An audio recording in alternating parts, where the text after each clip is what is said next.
आज भी स्कंद पुराण कहती है कि भगवान शंकर ने अन्नपूर्णा के दरवाजे पर पहुंचकर जब काशी में भिक्षा मांगी थी तो अन्नपूर्णा ने कहा था, ए शंकर, मैं उस गरीब से गरीब व्यक्ति का भी भंडार भर के रखूंगी, बस एक गलती नहीं होना चाहिए कि जहां भोजन बने उस स्थान पर बैठकर, उस स्थान पर खड़े होकर भोजन बनाते समय उस भंडार गृह में जूता नहीं होना चाहिए। तो तुम्हें भर दूंगी भंडार। जिस प्लेटफॉर्म पर खड़े होकर माताएं भोजन बनाती, सब्जी बाजारती, वहीं पे हाथ में लेके चख लेते। हरिओ जगदम्बा, विचार तो करो। भले तुम भगवान को भोग नहीं लगा रही पर पति तो परमेश्वर है। भले तुम भगवान को भोग नहीं लगा रही पर पति तो परमेश्वर है। पति के लिए कहा परमेश्वर, मतलब भले भगवान की तुमने सेवा नहीं करी, भले अर्चना नहीं करी, भले पूजन नहीं करी, पर पति तो परमेश्वर है। तब में तो वही समझ आए। घर में जो सास रहती है वो भी तो माँ है, जो पिता रहता है वो भी तो बद्रीनारायण है। मारा फिर क्यों कर भी बनाना तो भी तुम्हारे घर में स्वाद नहीं रहेगा।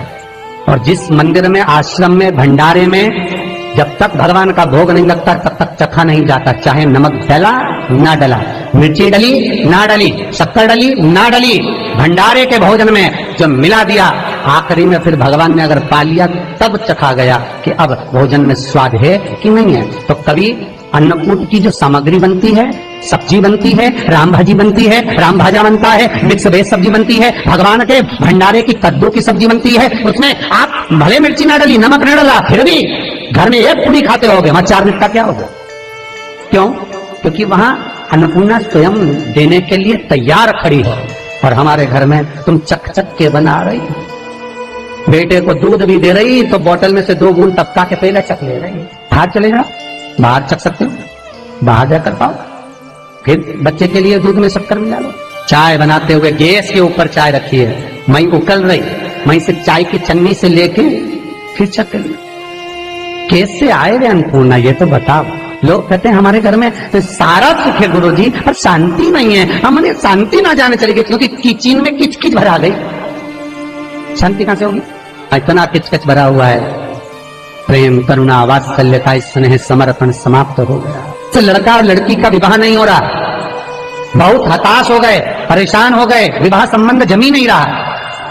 किसी भी बुधवार के दिन तांबे के कलश में चने की दाल को भर लीजिए, किसी भी बुधवार, और तांबे के कलश में चने की दाल को भर लो, उसमें 2 गोल सुपारी रख लो, पूजन वाली सुपारी रखकर 2 सिक्के उसमें रख लो, पीले कपड़े से मुख बांध दो, उसका पूजन करो बुधवार के दिन भी, और गुरुवार के दिन उसका पूजन स्नान करने के बाद करना। पर घर में किसी से बात मत करना, मुख से शब्द मत, मुख झूठा मत करना।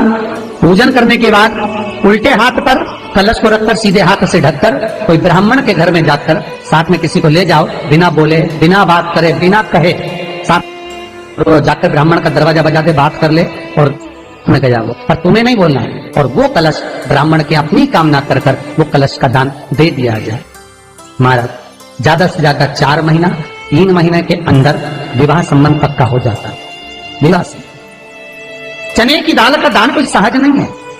जिस नारी का रजोधर्म के अंतर्गत नारी को जो परेशानियां होती हैं, कोई के 8 दिन पहले, 4 दिन पहले, 3 दिन पहले कहीं ना कहीं रजोधर्म के अंतर्गत जो बीमारियां होती हैं, उसके लिए महाराज 7 चने की दाल के दाने तुलसी महारानी के सामने कटोरी में रखकर तुलसी के 3 पत्ते उसमें डालकर अपनी मनोकामना कर कर तुलसी में 3 बार जल छोड़कर वो तुलसी और वो चने की दाल ले जाएं और उसको धीरे धीरे कर कर एक एक कर कर सुबह शाम दोपहर में उसको खा लीजिए। रजो धर्म से जुड़ी हुई परेशानी समाप्त। कुछ सहज नहीं है महाराज। चने की दाल को स्वर्ण दान का भी भाव कहा गया। हमारे हिंदू धर्म में चने की दाल को स्वर्ण दान भी करते हैं। जो व्यक्ति स्वर्ण दान नहीं कर पाता वो चने की दाल का दान कर देता है, तो स्वर्ण दान के बराबर मानने वाला। फिर निवेदन करा, चने की दाल का व्याख्यान वर्णन फिर किया गया। मान लो कोई प्लाट है, कोई प्रॉपर्टी है, कोई जमीन है, कोई जायदाद अगर नहीं बिक रही, बहुत परेशान हो गए, लाखों करोड़ों रुपए तुम्हारे डूब गए और ये प्रॉपर्टी बिके, तब तुम उबरो, तो उसके लिए चने की दाल को 1 रात्रि पहले रविवार के दिन घर में गला लीजिए और उसको गलाकर दूसरे दिन उसमें थोड़ा सा चंदन मिलाकर पीस लीजिए। पर पीसना आपको मिक्सर में नहीं है, पीसना आपको सिलबट्टे पर, चकोटी पर जो आपके यहाँ उससे उसको पीस लीजिए। और पीसने के बाद उसमें थोड़ा सा दूध मिलाकर शिव मंदिर में जाकर शंकर भगवान के शिवलिंग का सोमवार के दिन लेपन करिए। लेपन कर कर अपनी कामना कर कर शिवलिंग पर 3 उंगलियां लगा लीजिए। अपनी कामना कर कर जो 3 उंगलियां आपने लगाई है, उंगली हटाते समय चंदन के लेपन को जो लगाया आपने, चने की दाल का लेपन, स्वर्ण का लेपन, उसको हम कहते हैं स्वर्ण लेपन, उसको लेकर आ जाइए महाराज, उसको थोड़ा सा लेकर आ जाओ। एक किसी भी फूल में उसको लगाकर जो जमीन, जो प्रॉपर्टी, जो जगह बेचना है वहां पटक दीजिए महाराज। उसके ग्राहक आना चालू हो जाएंगे और वो प्रॉपर्टी शीघ्र बिक जाएगी, अपनी कामना के अनुसार बिकेगी कि कितने में आपको बेचना, अपने अनुसार। महाराज चने की दाल स्वर्ण दान के बराबर है। चने की दाल को सहज नहीं समझा जाता, गुरु भक्ति के लिए बहुत मूल है। माताएं कई बार पीले गुरुवार करती हैं या केले के पेड़ के नीचे पूजन करती है तो चने दाल समर्पित करती है। क्यों करती है? उसका भाव है स्वर्ण दान के लिए, वांछित फल की प्राप्ति के लिए, मनोकामना के लिए। जिस जमीन में फसल कम होती हो, जिस जमीन में प्रॉपर्टी के अंतर्गत कहीं लाभ नहीं मिल रहा हो, जो कई लोग जमीन की दलाली का काम करते हैं ना, जमीन में बेचवाते हैं, खरीदवाते हैं और कोई लाभ ही नहीं मिल रहा, कई दिनों निकाल दिए, साल निकाल दिए, कोई लाभ नहीं हुआ, तो निवेदन है शंकर भगवान के मंदिर में शिवलिंग पर 108 चने की दाल समर्पित करो। उस 108 चने की दाल को प्रदोष के दिन शाम के समय समर्पित कर उस दाल को उठाकर लिया, जेब में पीले रुमाल के साथ उसको बांध कर रख लो। किसी प्रॉपर्टी का सौदा कराने जाओ, उसको पटक कर लेकर जाओ, आपके लाभ होना चाहिए, सौदे होने चाहिए, आपको कमीशन मिलना चाहिए। करना आपको है। कोई भी चीज जो भगवान को समर्पित हो रही है उसमें कोई चीज में सहजता नहीं हो सकती, विषयता का भाव रहता है, उसके अंदर सुख का भाव, सुख का अनुभव रहता है। महाराज ये भी जाने दो, एक और सरल भाषा में जानो, आपका बहुत तेज सिर दर्द हो रहा हो, बहुत तेज हो रहा है और लग रहा है कि आज तो बहुत तेज सिर दर्द हो रहा है, ये व्यक्तिगत आप तुरंत कर सकते हो ना, घर पर कभी भी कर सकते हो। बहुत सिर दर्द हो रहा है, 7 चने की दाल के दाने लेना 7, और आपके घर में कोई शंकर जी का शिवलिंग हो, उस पर एक एक कर श्री शिवाय नमस्तुभ्यम कहकर चढ़ा देना। 2 मिनट तक शंकर के शिवलिंग को देखना, बिल्कुल दोनों आंखों से, बिल्कुल देखना अच्छे से, और उस चने की दाल को उठा लाना और एक एक कर खाकर आधा गिलास पानी पीकर थोड़ी देर बैठ जाए। टेबलेट खाने की जरूरत नहीं पड़ेगी, ये पक्का सिर दर्द बंद हो जाए, टेबलेट से मुक्ति। विश्वास होना चाहिए। खुद निवेदन करूंगा, विश्वास का पहला शब्द है विष और दूसरा शब्द है आस। तो विष को त्याग कर आस लगाकर शिव के चरणारविंद में, भगवान के चरणों में बैठ। चने की दाल श्री हनुमान जी महाराज को भी स्मरण कराती है, महाराज को भी चने की दाल चढ़ती है, चने की दाल का लड्डू चढ़ता है। हनुमान जी महाराज और राम जी महाराज, शंकर जी, गुरुदेव बृहस्पति जी, जब आपके दिल को बहुत दुख, हृदय रोए, मन कर रहा है कि आज सबने धोखा दे दिया, बहुत तकलीफ दे दी, दिल टूट गया, मन टूट गया, बहुत हताश हो गए, बहुत परेशान हो गए और आज मन रो रहा है, कुछ मत करो, एक काम करो, बस केवल एक काम, आंवला हो, बड़ हो, पीपल हो, कोई भी एक वृक्ष के नीचे बैठकर एक पत्थर रखकर सामने छोटा सा, उस पर जल चढ़ाकर एक घी का दिया सामने लगा दो और थोड़ी देर बैठकर भगवान शंकर का स्मरण कर लो। थोड़ी देर, आपको जितना आपको गम मिला है, दुख मिला है, तकलीफ मिली है, थोड़ी देर, मात्र 5-7 मिनट भी बहुत है। आप घर आओगे ना तो आपको खुशी का स्मरण होगा, तो दुख चला जाएगा, सब मन में जो दुख है वो थोड़ा कम होता है। हृदय चित्त में परमात्मा शिव सुख प्रदान करेगा।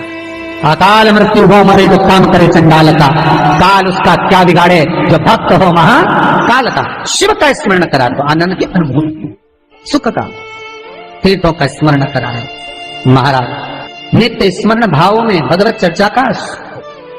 कई लोग कहते हैं मंदिर जाते हैं हमारा काम नहीं होता, हम बहुत समय से अगरबत्ती लगा रहे हैं हमारा काम नहीं हुआ, हम दिया लगाते हैं हमारा काम नहीं हुआ, हमने उपवास करा हमारा काम नहीं हुआ, हमने चतुर्थी करी, पंचमी करी, हमारा काम नहीं हुआ। हमारा निवेदन है उसका दरबार मत छोड़ो, कभी तो सुनेगा, कभी तो सुनेगा। तेरे मंदिर में आना मेरा काम है और मेरी बिगड़ी बनाना तेरा काम, सुनेगा। जाओ, पहुंचो, निवेदन करो।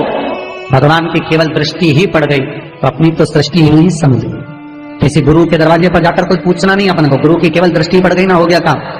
बस गुरु जी दिख गए, गुरु जी की दृष्टि पड़ गई, भगवान पे जाए, भगवान का दर्शन हो गया, दृष्टि पड़ गई बहुत, माता पिता की दृष्टि पड़ गई बहुत, घर के बुजुर्गों की दृष्टि पड़ गई बहुत, उसमें अपना काम हो गया। अपने को नहीं पूछना कि क्या मिला क्या नहीं, होते देगा। और बहुत ध्यान दीजिए महाराज, अगर कोई काम अटक रहा है, नहीं हो रहा, बहुत प्रयास करा, तो भगवान शंकर के मंदिर में 5 बेलपत्र चढ़ाइए। और शंकर भगवान की जो छोटी लड़की है अशोक सुंदरी, आपको बताया था ना अशोक सुंदरी का स्थान, भगवान शंकर की 6 लड़कियां हैं, उसमें से सबसे छोटी लड़की अशोक सुंदरी की जगह पर एक बेलपत्र चढ़ाइए। फिर एक बेलपत्र नंदीकेश्वर पर चढ़ाइए और नंदीकेश्वर पर चढ़ाने के बाद भगवान शंकर के मंदिर के बाहर चौखट पर दिया लगा दीजिए साइड में, और फिर अपने घर पर आ जाइए, आपका कार्य सफल होना प्रारंभ हो जाएगा। तेरे दरबार की बाबा निराली शान देखी है, तेरे दरबार की बाबा निराली शान देखी है। तुझे देते नहीं देखा पर झोली भरी देखी है। अगर आप ऐसी ही वीडियो देखना चाहते हैं, आपको पंडित प्रदीप मिश्रा जी की वीडियो अच्छी लगती है, हमारे चैनल पर पंडित प्रदीप मिश्रा जी से जुड़ी हुई जो वीडियो होती हैं, जो पंडित प्रदीप मिश्रा जी अपनी कथा में उपाय बताते हैं, वही उपाय बताए जाते हैं। अगर आपको वीडियो पसंद आती है तो आप वीडियो को लाइक ज़रूर करें और चैनल को सब्सक्राइब करके ज़रूर